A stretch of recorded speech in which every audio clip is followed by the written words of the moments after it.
नमस्कार साथियों, मैं दीपक सर परफेक्ट स्टडी जोन के यूट्यूब चैनल में आप सभी का स्वागत करता हूं। आज हम पढ़ेंगे प्रश्नावली 7.1 का प्रश्न क्रमांक 4।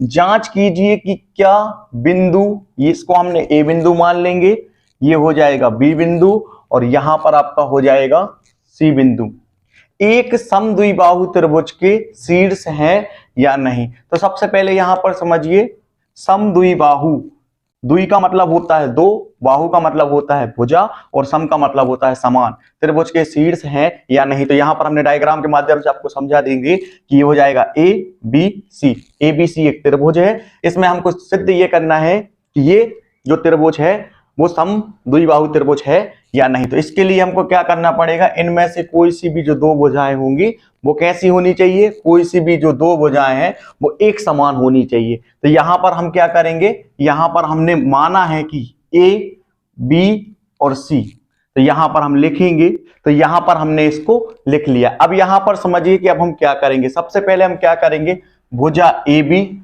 का मान ज्ञात करेंगे, फिर इसके बाद हम भुजा BC के मान को ज्ञात करेंगे, फिर इसके बाद हम भुजा CA के मान को ज्ञात करेंगे। तो यहां पर देखिए, हम भुजा AB को ज्ञात करेंगे तो सबसे पहले हमको यहां पर x1 x2 और यहां पर y1 और y2 इनके मान की हमको यहां पर जरूरत पड़ेगी। तो देखिए यहां पर ये हो जाएगा आपका x1, ये हो जाएगा x2। तो x1 बराबर क्या हो जाएगा 5 और x2 बराबर क्या हो जाएगा 6।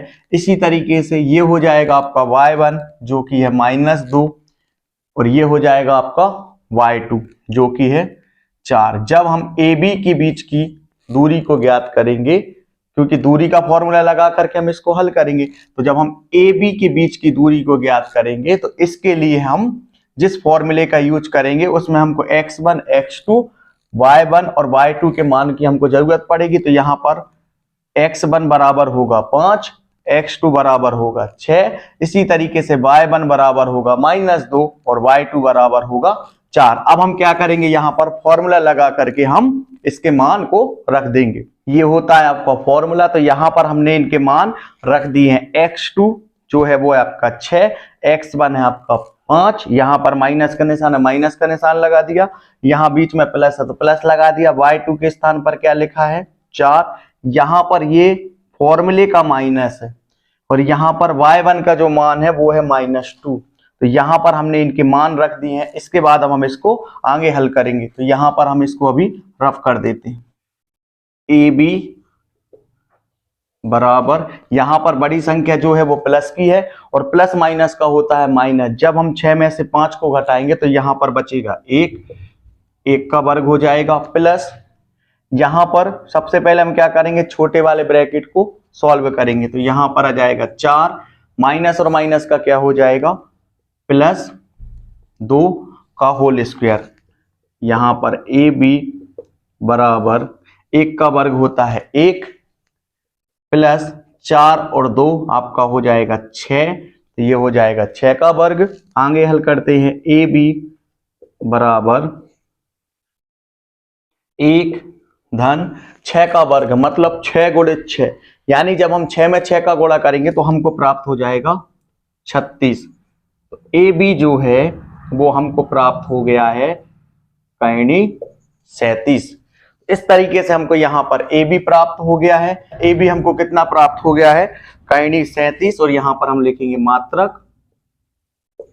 इसके बाद अब इसी तरीके से हम क्या निकालेंगे BC। तो यहां पर रफ में समझ लीजिए, यहां पर भी हमको x1 x2 y1 और y2 इनकी हमको जरूरत होगी। तो देखिए यहां पर आप समझिए, ये हो जाएगा आपका x1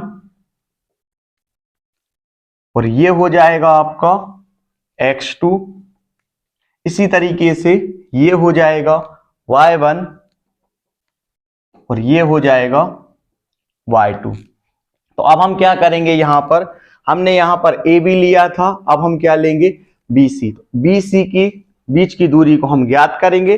उसमें हम फॉर्मूले का यूज करेंगे, वहां पर हमको x1 और x2 के मान लिखने होते हैं। तो यहां पर हमने आपको बता दिया कि किस तरीके से ये वाले मान हम उस फॉर्मूले में रखेंगे। इसके बाद हम इसको आगे हल करते हैं। तो यहां पर देखिए इसी प्रकार BC के बीच की दूरी को हम ज्ञात करेंगे। तो ये हो गया इसका फॉर्मूला। यहां पर ये हो जाएगा आपका x1, ये होगा x2। यहां पर x2 का मान रखा है 7, x1 का मान है 6। इसी तरीके से y2 जो कि है -2, और यहां पर ये वाला माइनस यहां आ जाएगा, और y1 जो है वो है आपका 4। इस तरीके से हमने यहां पर इनके मान को रख दिए। अब हम इसको आगे हल करेंगे। BC बराबर, बड़ी संख्या यहां पर प्लस की है, नीचे प्लस का निशान आ जाएगा, प्लस माइनस का हो जाएगा माइनस। जब 7 में से हम 6 को घटाएंगे तो यहां पर बचेगा 1 का वर्ग, प्लस यहां पर बड़ी संख्या जो है वो है 4, उसके साथ में है माइनस का निशान, तो यहां पर माइनस का निशान लगाएंगे। माइनस और माइनस का होता है प्लस, जब 4 में 2 को जोड़ेंगे तो यहां पर आ जाएगा 6 का वर्ग। BC बराबर 1 का वर्ग होता है 1, प्लस 6 का वर्ग, 6 का वर्ग होता है आपका 36।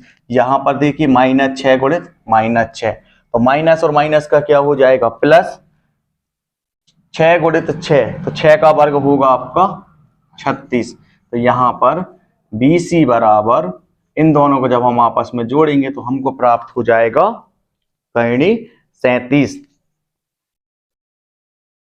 मात्रक। तो यहां पर हमने AB को ज्ञात कर लिया, BC को ज्ञात कर लिया। अब हम यहां से CA को और ज्ञात करेंगे। तो यहां पर हम समझिए, यहां पर अब हम यहां पर CA को हम ज्ञात करेंगे। तो यहां पर x1, x2, y1, y2, तो यहां पर C पहले लिखा है, तो x1 क्या हो जाएगा 7, और A बाद में लिखा है, तो x2 कितना हो जाएगा 5। इसी तरीके से y1 कितना हो जाएगा -2, और y2 कितना हो जाएगा, y2 भी हो जाएगा -2। तो हम यहां पर जब दूरी का फॉर्मूला लगाएंगे तो वहां पर हम ये वाले मान रखेंगे। x1 में हम क्या लिखेंगे 7, x2 में हम क्या लिखेंगे 5, y1 में हम कितना लिखेंगे -2, और y2 में कितना लिखेंगे -2। इसके बाद हम इसको यहां पर लिख लेते हैं। तो यहां पर हम CA के बीच की भी दूरी ज्ञात करते हैं, तो उसके लिए हम ये वाले फॉर्मूले का यूज करेंगे। तो यहां पर हमने इनके मान रख दिए हैं। तो यहां पर x2 5 और x1 7, और यहां पर y2 और यहां पर y1, तो यहां पर इनके मान हमने रख दिए हैं। इसके बाद अब हम इसको आगे हल करेंगे। CA बराबर, बड़ी संख्या यहां पर है वो है 7, उसके साथ में माइनस का निशान लगा, तो यहां पर माइनस, 7 में से जब 5 जाएगा तो यहां पर बचेगा 2, यहां पर वर्ग, यहां पर इस वाले ब्रैकेट को हम पहले हल करेंगे। यहां पर -2, माइनस और माइनस का हो जाएगा प्लस 2 का होल स्क्वायर। CA बराबर -2 गुणित -2, तो माइनस और माइनस का हो जाएगा प्लस, और 2 गुणित 2, तो 2 दूनी हो जाएंगे 4, प्लस प्लस माइनस का होता है माइनस, तो 2 में से 2 जाएगा तो यहां पर आपका क्या बचेगा 0, 0 का वर्ग। CA बराबर 4 प्लस 0 में जब हम 0 का गुणा करेंगे तो यहां पर हमको क्या प्राप्त हो जाएगा 0 ही प्राप्त होगा। तो CA बराबर 4। तो यहां पर CA बराबर, यहां पर 4 जो है वो 2 का वर्ग है, यानी 2 गुणित 2, इस 2 का बन जाएगा जोड़ा, तो यहां पर रफ में समझ लीजिए ये हो जाएगा 2 का वर्ग, और वर्ग से करनी कैसी हो जाएगी कैंसिल हो जाएगी। तो यहां पर क्या बचेगा CA बराबर 2। तो यहां पर हमको AB कितना प्राप्त हो गया 37, BC कितना प्राप्त हो गया 37, और यहां पर CA हमको कितना प्राप्त हो गया है 2। तो यहां पर देखिए दो भुजाएं जो हैं, दो भुजाओं के जो मान हैं वो कैसे हैं, दो भुजाओं के मान हैं आपके एक बराबर, यानी समद्विबाहु त्रिभुज के शीर्ष हैं। यही तो हमको ज्ञात करना। तो यहां पर हम लिखेंगे AB बराबर है BC। AB है 37 और BC भी है कहीं 37, तो AB बराबर है BC बराबर नहीं है CA। तो देखिए CA के बराबर नहीं है। यदि ये तीनों बराबर हो जाते तो ये वाला जो त्रिभुज होता ना वो समद्विबाहु त्रिभुज नहीं होता, वो कौन सा हो जाता? समबाहु त्रिभुज, क्योंकि जिसमें तीनों भुजाएं समान होती हैं वो कौन सा त्रिभुज होता है? वो होता है समबाहु त्रिभुज। यहां पर आपसे पूछा गया था समद्विबाहु त्रिभुज, तो यहां पर देखिए इसमें दो भुजाएं जो हैं वो कैसी हैं? AB भुजा AB और भुजा BC। भुजा AB और भुजा BC जो है वो समान है, लेकिन भुजा CA जो है वो बराबर नहीं है। इसलिए हमको यहाँ पर जो भी ज्ञात करना था वो हमने ज्ञात कर लिया है। तो यहाँ पर हम लिखेंगे अतः दिए गए शीर्ष समद्विबाहु त्रिभुज के शीर्ष हैं। इस तरीके से ये वाला सवाल जो है वो हल हो चुका है। यदि वीडियो पसंद आया हो तो वीडियो को लाइक, चैनल को सब्सक्राइब और शेयर करना ना भूलें। मिलते हैं अगले सवाल के साथ।